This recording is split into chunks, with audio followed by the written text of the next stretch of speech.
Hi, Jenny. Hi. Thank you, and welcome to Talking with Deja Blaise. Thank you for having Thanks for me. joining me. Okay, so we know each other from Actors Connection, which a lot of us know it's like an amazing opportunity to meet people and just to learn. Yeah, it's a great networking experience. Yeah. I think. Exactly. Yeah.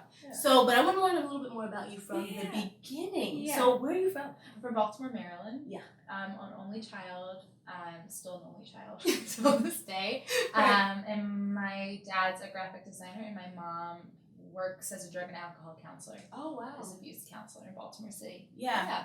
Okay, so then how did you, from Baltimore, get into this acting community here in New York? So when I first started acting, well, I've been like performing my whole life. Like my mom got me into ballet and music when I was a kid, and like my dad raised me in like Rogers and Hammerstein musicals and like the Marx Brothers and Charlie Chaplin and all those type of old classic comedies.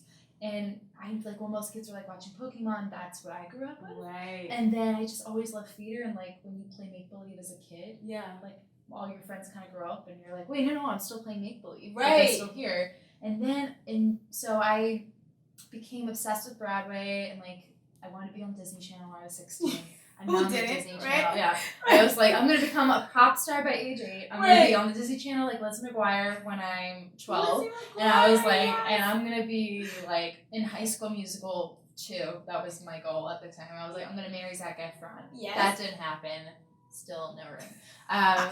You never know. So then eventually I saw, then this is like very like weird how life works out. I saw Hair the Musical on the Tony Awards like in 2009, and I just like fell in love with this musical number, and they did Hair. And then my mom took me every year for my birthday to New York to see Broadway shows since I was 14, and my first show was Hairspray. So then my mom for my 19th birthday took me and a couple friends, and I fell in love with Hair. I became utterly obsessed with it. Yeah. So then I started following like everyone on Twitter before Instagram was the thing. Right. And I started talking to a woman who I will forever be grateful to her because she changed my life. But she made a documentary about Gout McDermott. That's okay. right. She was making a documentary about the composer Gout McDermott of Hair, and she asked me, I told her I was coming up to see a friend of mine from Hair on a Broadway show called Wonderland, and I said, do you want to come with me? And she goes, well, I can't, but I'm actually casting a movie right now, and I can give you a few SAG waivers. And I was like, what's SAG? She's like, the Screen Actors Guild. I was like, I'll take that. All right. And then it was all because of Hair, and then I got my SAG card through her, so I joined SAG when I was in college. And then from there, like, I learned all about, like, the film community up here, and I would take every opportunity I had to learn the set life. Right. Like, I did background work, stand-in work, anything possible, crew work. Yeah. Anything I could learn. And I would be, like, taking mega buses and, like, Greyhound buses while I was in school, like, 21 credits, 3 crews, while going to the gym and staying in shape. And I would go up for, like, a day and then come back to New York. And I almost, like, failed college because I missed the amount of classes. Right. Like, I would be on set doing stand-in work in Philly and then drive back for a final that night. Wow. I was, like, studying for my final on set. My goodness. And so then I, like, moved up here 2 days after my graduation. Wow. Yeah. And wait, so what were you in school for? I was in school for acting. They were not flexible at my university with taking off. Like, I booked House of Cards when I was in school, like, as a co-star. Wow. And they were like, oh, if you missed, like, thesis, even though I did my thesis paper and passed with an A, they were like, if you missed that class, you'll be dropped by letter grade. Oh my god. Yeah, I was like, I'll take House of Cards, but it all worked out. Right. So, but yeah, I, like, booked Parks and Rec when I was in college too. So tell us a little bit about those experiences then. Yeah. Were those because when you're in school and you're pretty much training, most times people aren't working. Yeah. So what was it like actually booking these roles? Were you thinking, okay, this is actually a career at that point? Well, first off, I think I was like screaming and crying when I booked Parks and Rec because I was like, and it was like my first improv experience, and I got to do it with Amy Poehler, and it was a life-changing experience. Like, it kickstarted I would not be where I am today without that experience. Right. I remember being there, and then eventually, like a month later, doing stand-in work and thinking, I want to go back to the other experience. And I was like, and something just told me eventually I won't have to do stand-in work most of my life, and I haven't done it in years, but it was just, I mean, my classmates were more jealous than happy for me, so not as supportive, but it was just such a life-changing experience. It was very nerve-wracking. And did you have an agent? Like, no, I got in Baltimore. In Baltimore, you don't work with agents. I mean, some people do, but no, I got it through. There's this like casting website they use in Baltimore, and I just self-submitted, and then they brought me in that way. Wow! And what's it called for those who might be in Baltimore? It's called dragonuck.net, and I think everyone in Baltimore should sign up because it helped me get Parks and Rec and House of Cards. And wow! Yeah, I never went to LA or New York to shoot either of those. Yeah, Baltimore. So you graduated from college. And then I already had an apartment lined up in March. I was like ready. You were ready to I was ready to go up here, and I moved up here within 2 days after my graduation. Wow. And it was my first time ever living away from home. But you were motivated, like you knew what you like to do. I knew like there's nothing else in my life I could ever imagine doing. Like my mom tried to get me like maybe have a fallback as a major in physical therapy. Mm-hmm. And I was like, it just with the credits, because I went to community college too. And then went to university, and it was like just meant to be acting. Right. But and then I got up here right away, and I wanted to live in New York since I was 14. So every day, even though New York can be so stressful, just stepping out into the subway, like as I'm walking to auditions or my jobs, I'm just so grateful that I actually get to be here and not have to take like a 5 a.m. bus or a 3 a.m. bus to have to be here on time. Right. It's a blessing because I would have killed for anyone's couch to sleep on when I was in college and how much I traveled up here. Wow. So once you got here, what did you do? Like, what was the next step? First thing I did, I had a manager within 2 weeks who got me with an agent. So how did you get that manager? I worked with a casting person in Baltimore just to get some experience in case I ever wanted to get into casting in New York. Right. And she took me to this like showcase they were doing, and 2 of the male actors I was talking to, I was like, I don't really have any reps lined up in New York yet. They're like, we'll introduce you to our manager. Oh. So they got me working with them, and then he got me with an agent, and then I eventually left that manager, and this agent got me with another manager. Right. And then eventually I left that manager, and I went with another manager and an agent and so forth. Now I'm with like I'm very happy with who I am right now. Right. It's like everything's very like this person, that person, that person. It's like a relationship. Yeah. So that you're gonna learn what relationship works best. And then I started working the restaurant job life, and I started trying to do the whole actors classes, networking with casting people. I wasn't quite ready to jump into that yet. Yeah. I feel like some actors, they should have the training first, because you need training after college. I know college is stressful, you need to get into classes after college. Right. And I was like, I don't need classes, so I got into improv, and I started doing improv 3 years ago. Nice. Yeah. Right. I was like, my first audition here was for a ultra low budget film. Yeah. About a genie that falls in love with a mortal. Oh. And it's like a rock musical, as they are. And they were all these like the casting people and the director and the producer, they were all like laughing and loving every awkward thing I did. And I was like, this feels really right. And I did like stand up in college, and I did clown in college, and then I was like, I messaged the agent who I was working with at the time, and I was like, I want to do comedy. She's like, you need to get improv training. Right. Also improv training. Yeah. Very important for every actor. Right, because they look for that now too. Oh yeah, it's also important because when you're on your feet, sometimes a reader can throw something at you or not say the right line, and it just is really good to catch it and you're ready to go. Keep going. Yeah, you just gotta keep going no matter what happens in the audition room.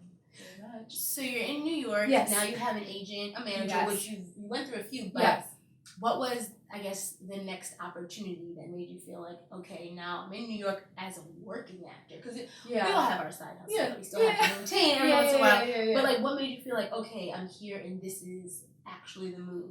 I think just like everything feeling like it was the right time, like casting people who I've been trying to build relationships for years with were like becoming fans of mine and like bringing me in the room, and like being a reader is so useful also, and being a reader, Actors Connection for casting offices, and I just started working with some new commercial reps and like getting in for these offices that I would have dreamt to go in for. Yeah. And it just feels like everything's like coming together. I'm at a great acting studio that I love right now. And which one? It's at Matt Newton Acting Studio. Matt Newton Acting Studio. I've been there for almost 2 years. Oh, nice. And it really is a life-changing school, and I just feel like every time I'm there, I feel inspired, and I feel like having positive people around you kind of gets your like chakras cleared and your path and your mind focused and seeing what you can do versus what you can't do. Right. Yeah. That's so true. Yeah. So okay, so you're here now. You have this great community around you. Yeah. I guess what would you say was like the best or the pinnacle moment for you? Like, did you book something? Because I know you're also a creator. Like, you're a writer also. Yeah. So what are the things that you were doing? I guess not just in your downtime, but like while waiting for the work to come in, or while you're going on auditions. Like, what are the things that you're working on? I was 2 years ago. I co-produced, co-created, and co-wrote project. We did it with no budget. We only had a budget for editing and music and things like that, and post-production, and it was just that. And it's like being a reader, getting out there, meeting people whenever I can, being in classes, going to screenings, just any little thing possible. There's not one day that goes by like, okay, if I'm home and I have nothing to do, I send a postcard. I do whatever, anything possible. She sees me in Actors Connection all the time. Until that big break comes, it's like, I gotta get my face in front of these people while being professional and not pushing boundaries as much. Yeah, because those are the ones that create opportunities. Yeah, like doing readings. Like, I have a friend who's producing a new movie, and anytime I'm like, you need someone for a reading, I'm there. Right. Yeah, just creating your projects and things like she's doing right now. Yeah, it's creating work. And so, okay, so now with your new representation, like, do you have anything that you're working on currently, or anything that you want to plug or share? Nothing at the moment. Just my career. Yeah. Like, just the hustle. That's it. I was doing solo improv for a little bit under the name I'm Not SARA BAREILLES. So I've been confused for her many times. When my hair's growing out now, but like when my hair was much longer, a record producer thought I was her. Really? Yeah. And he was like, have you been to my, he was very drunk, but he was like, have you been to my studio? I was like, I don't know, my manager handles. Just go along with it. Play along. Yeah. Then just hustle. Yeah. No, that's amazing. I mean, so I guess, okay, so for your current representation, because I'm pretty sure a lot of people want to know. Yeah.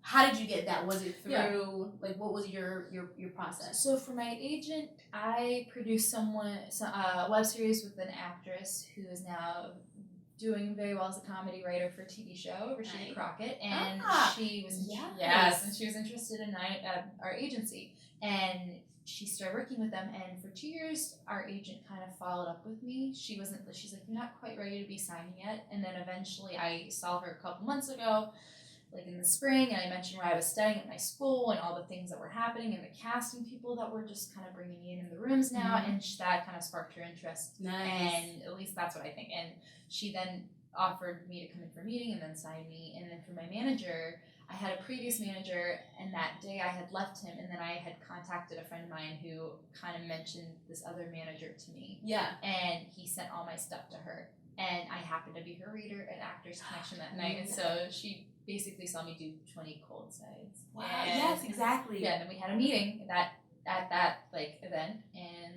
we started working together that night. Nice. Yeah, it's all the hustle. It's like all about timing, because I had been in for these people at showcases and other reps before I started working with them, and the time wasn't right. You know, I wasn't ready, and now it's like it all kind of converges. When everything's meant to be, it's meant to be. Exactly. Yeah. I agree. Yeah. Well, thank you so much, Jenny. I mean, one more thing. I want to know now where you are now. Yeah. Where do you see yourself in 5 years? I mean, not just as an actor, but as just like a human in the world. Yeah. But also acting related. Like, what do you see yourself doing? It doesn't necessarily have to be something that you will do because maybe things change. We're always evolving. Yeah. But right now, where you are currently, where do you see yourself in 5 years? 5 years, I like to be married. I like to have 2 children. I would love to have traveled the world for work and for life. And I may be living in New York. I maybe live in a quiet area of New York.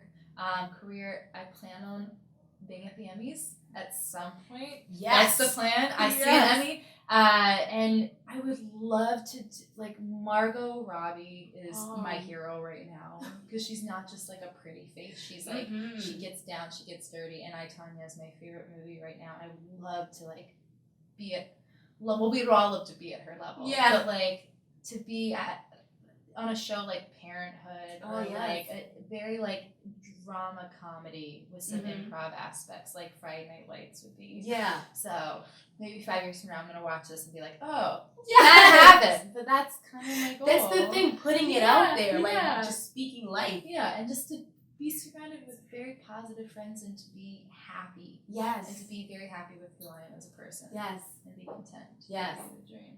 And to be healthy would be very nice. Yes. Too.